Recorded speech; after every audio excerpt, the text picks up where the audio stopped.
So, gasan muna natin yung taho. Hinahimayin lang natin ng maayos. Lagyan natin sa kaldero. Malamang. Baka naman sa tuktok mo. Lagi guys, ang malaki oh. Walang ganyan sa palanan guys. Tuloy ang meron yan yung tuloy yan. Ayun po eh. Kasing laki ng tanong mo.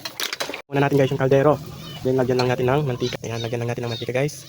So yan guys, painitin lang natin ng konti yung mantika. At isusunod din natin yung bawang sibuyas. Halo-haloin muna natin guys.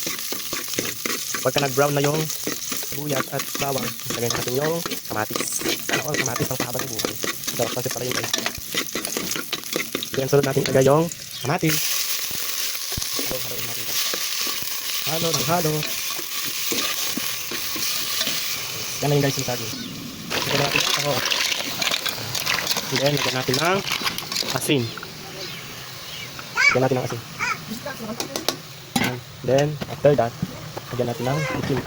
Then guys, naubusan tayo ng bitchin. Tuklaw muna tayo sa loob. Then 1 cup tubig. Another tubig. Then guys, haluin lang muna natin guys. At haluin natin yung bitchin.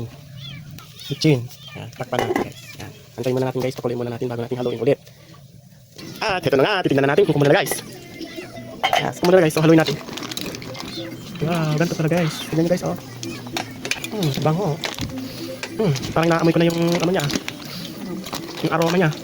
Parang ginagayuma ko guys. Takpan muna natin guys. Tingnan natin yung apoy para masunog.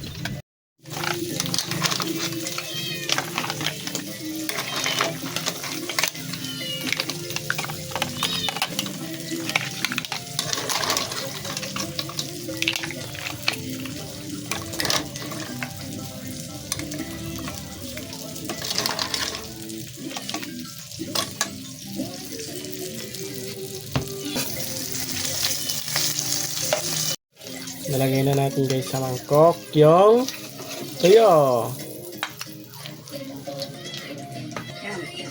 Yan, tapos na guys. So, kain na tayo guys.